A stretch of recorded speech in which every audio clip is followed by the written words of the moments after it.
everybody, Paul Mack here, and I want to talk to you about my favorite farm tool, the Drawknife. Now, when we think of whittling, we normally think of whittling with a pocket knife, and that is a primary tool for whittling wood. But when you think about major whittling, when you really want to sculpt a piece of wood, the Drawknife is basically the tool. This is a good tool for working dry wood, in other words, wood that's been cured a while, or even green wood. And when we say green wood, we're talking about wood that's come from trees that have recently been felled. They're still green. They've got a lot of moisture in them. You know, I kind of think of the Drawknife as sort of an in-between tool. When we're talking about working wood on the farm, you know, a lot of times we're talking about making wooden handles or single trees, just plow handles, whatever we might need on the farm. And the Drawknife is, when I say it's an in-between tool, when you start with the tree, you know, you start with crude tools, axe, if you're chopping down a tree with an axe, or a chainsaw, or a crosscut saw, and then you go from that to wedges and big mallets or sledgehammers or go devils to hit the wedges and split the wood. And from there you might go to a hatchet to continually sculpt that handle down. And from the hatchet you go to the Drawknife, from the Drawknife to a spoke shave perhaps, and from there you might go to the scraper or a sharp piece of glass, as you've seen me demonstrate on the show before, to get a very fine finish on a tool handle or a mallet handle or whatever you're working. So that's why I say the Drawknife tool is in between all of those tools. It's not really a crude tool to work with, but yet it's not one of the more finer woodworking tools like a plane or a spoke shave. It's really a long pocket knife, long sharp pocket knife with handlebars, which makes it very convenient to pull toward you as you're whittling the wood instead of whittling away like you normally do with a pocket knife. As I said, the Drawknife is a good tool for shaping wood, especially if we're talking about wood handles. Here's a hatchet handle that I'd started, and you can see we're still in the rough stage, but we've gone from the really crude tools. We're right in between. It's obviously not ready for fine finishing yet. But with the Drawknife, you could get in and see there's still more wood that needs to be taken off. There's very hard edges right here that need to be taken off. And the Drawknife is a primary tool for getting those rough shapes down to something a little more usable. Now, when you have a dip in a piece, like, of course, the hatchet handle is a very curvy handle, and so there's going to be a curve here. It's simple with the Drawknife to get in there and to kind of get that curve and work with the grain if you know what you're doing. We'll talk a little more about that later. The Drawknife is also a handy tool if you're used to working with a wood lathe and you're turning wood. It's also a handy tool to get your wood stock that you're going to be turning in that lathe to get it a little more octagonal, or, you know, take the hard edges off. Usually you start with a square chunk of wood and you want to take those sharp edges off and get it down to something like a hexagon shape or an octagonal shape.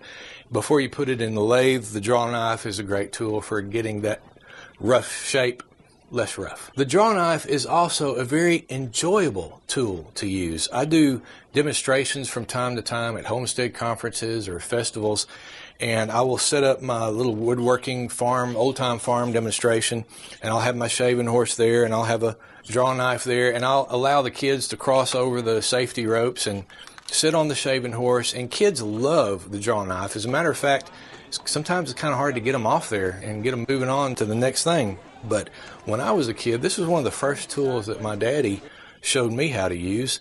The thing about the Drawknife is when you're working on a piece of wood, you need something to hold that piece of wood so that you can whittle on it. I mean, it'd be very difficult to hold it in your hands because, I mean, you got one hand holding this. You kind of need three hands to do that.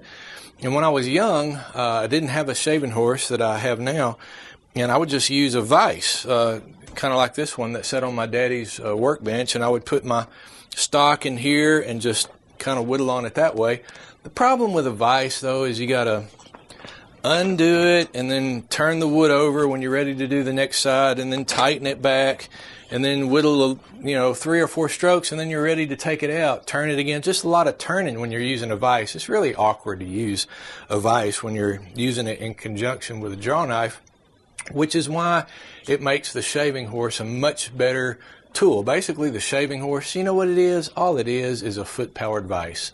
You put your stock in there and you press on it, press on the gas pedal with your foot, and then grab the handlebars of the draw knife and whittle, and then let up on the pressure on your foot, turn the stock, and just keep whittling. It's just so easy to use. People have used them for ages. Trust me on that. One other option, and if you don't have a shaving horse and don't have time to build one, is a breastplate or a breast bib. And what that is a piece of wood. It doesn't matter how big. It's just about that big square. It can be a foot square, 10 inches square, whatever.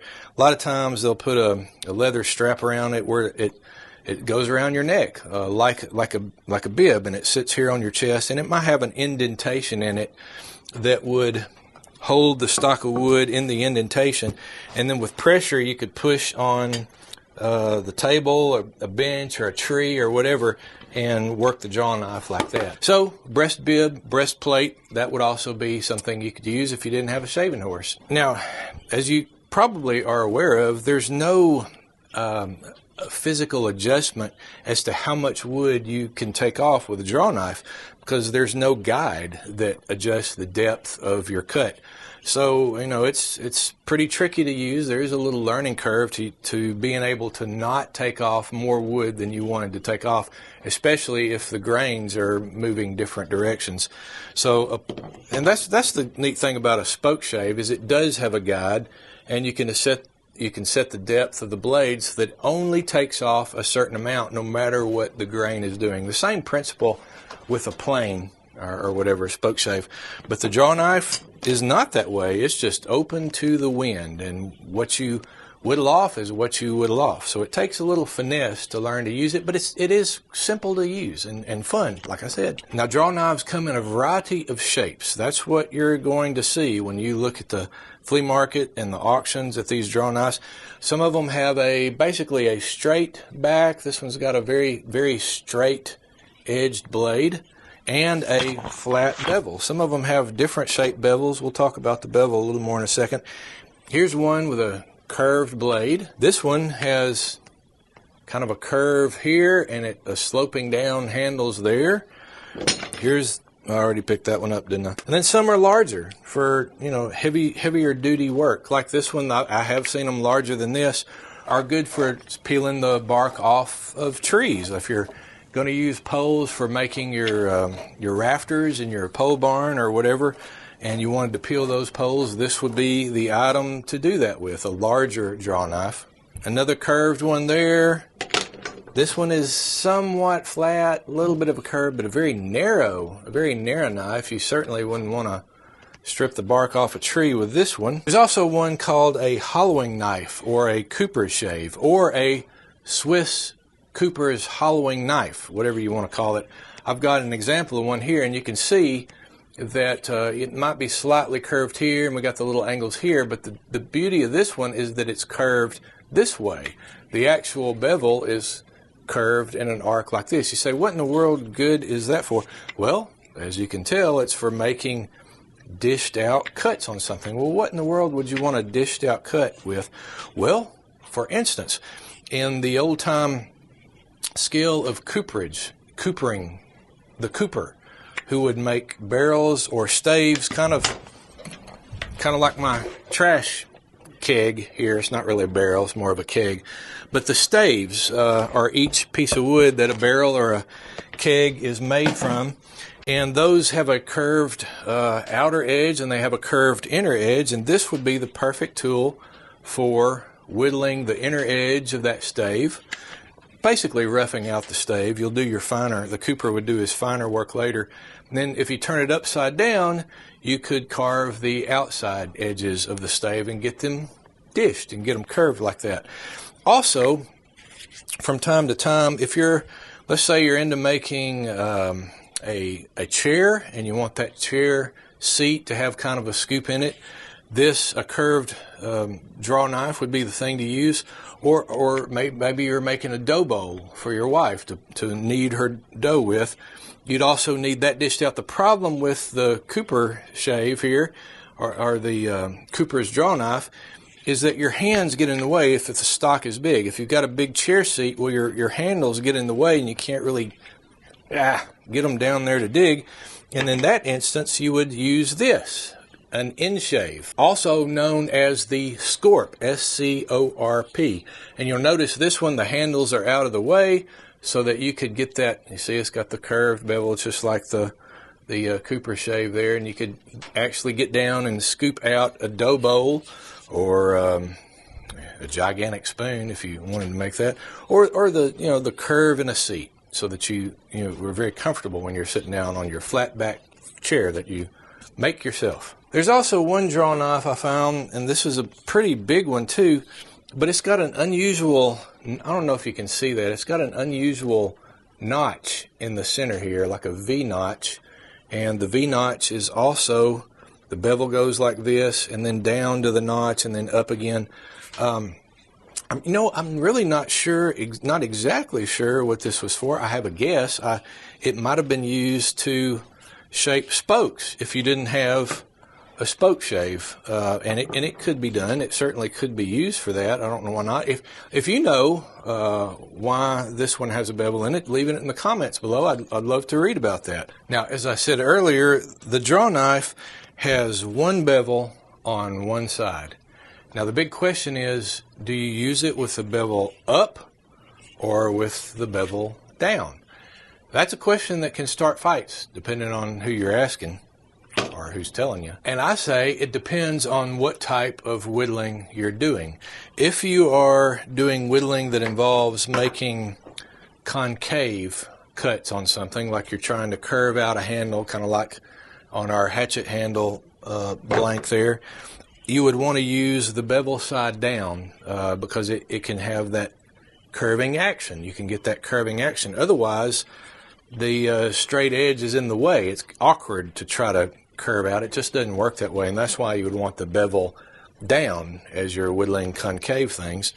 And then if you're in a situation where you have a long stock and you basically want the edge that you're shaving flat, you might use a plane for that. A plane, that's what a plane's for, is to make surfaces as flat as possible.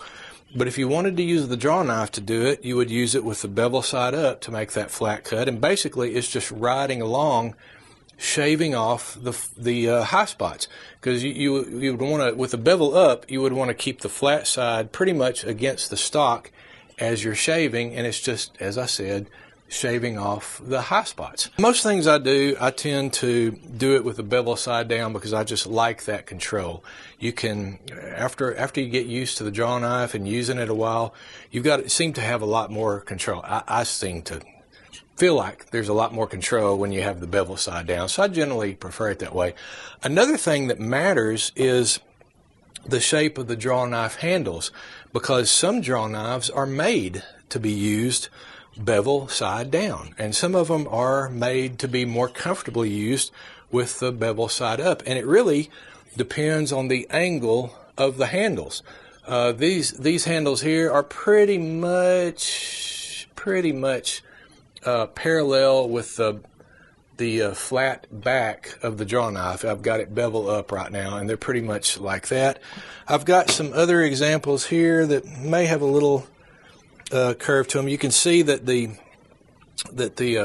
Cooper's knife here, with the back as flat as possible, these handles are pointing down like that, and so you can tell it's much more comfortable to use it with the bevel side up. Of course, you can turn it over, and you'd have to kind of crank your arms to do the outside of the keg staves or whatever. Let's see, this one, this one. Let's see. Yeah, the flat side, like this one, the flat side is kind of level right here, and you can see the handles are pointed down. So this one would be a good one for using with the bevel side Down. Yeah, the bevel side is down. Actually, this one is kind of shaped weird. It's almost got two bevels. I don't know how it ended up like that, but either on purpose or by accident. This one is unique. I've not seen one like this before, but it has adjustable handles. You can see, I don't know if you can you see that? You can stick a screwdriver in there or something and loosen that and then adjust your hand. It's got little gripper teeth, and you can adjust your handle at whatever angle. So this one would obviously be for bevel side down or bevel side up use, however you wanted to do that. And of course, you know, if you had your favorite draw knife and you wanted it to be bevel side up and you wanted to change the angles, you could, you know, bend these handles to make them more comfortable for your own use. That's one of the beautiful things about customizing your own draw knife to how you actually use it. So the bottom line is bevel side up, bevel side down, it's determined by the comfortability of the handles. How are they shaped? And some of them, like most of these here, are basically probably for use either way, bevel side up or bevel side down. Now, I want to talk about some tips for use. For one thing, keep them sharp. You really want a sharp draw knife. There's not much danger in cutting yourself because you got both hands here, so your hands are occupied. The only thing you're cutting toward is your chest, and by the time you're on the shaving horse doing this, and by the time you get here, it's really awkward to go any further to where you would actually cut your chest if you could. I mean, the danger of these would be a sideways cut, on your hand or whatever, and a cut like this is not really that dangerous. I guess you could hurt yourself. I mean, it'd be a lot of trouble to do that. Another thing you want to watch is when you're shaving on a piece of stock, pay attention to those grains, because sometimes you might have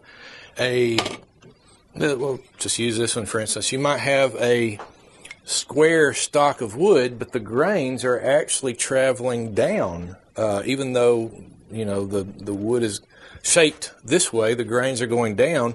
Well, if the grains were going down this way and you were shaving towards you, the tendency is for the knife, for the bevel, to want to follow the grain. So you need to be prepared for that. And if you're not, you might end up taking out a bigger chunk of wood than you wanted to, and therefore your hatchet handle would be weird. It'd be too thin.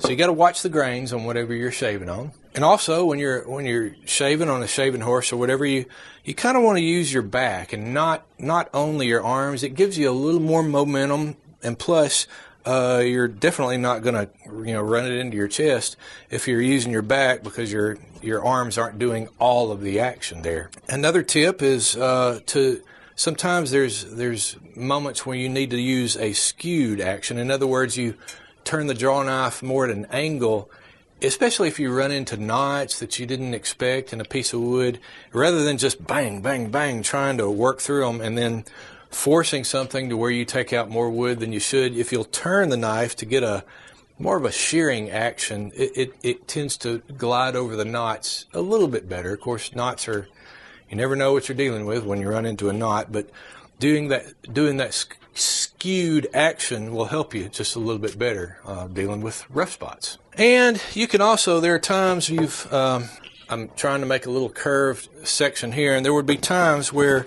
you might turn the draw knife backwards and do a little, I don't know if I can do this without I'm hitting my mic. That probably sounds awful. There are times where you I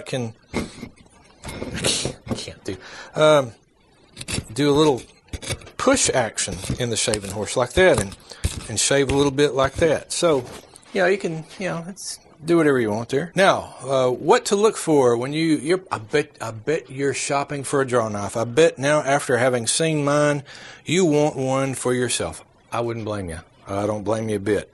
Here's what to look for. You want to look for a draw knife that doesn't have a lot of pitting.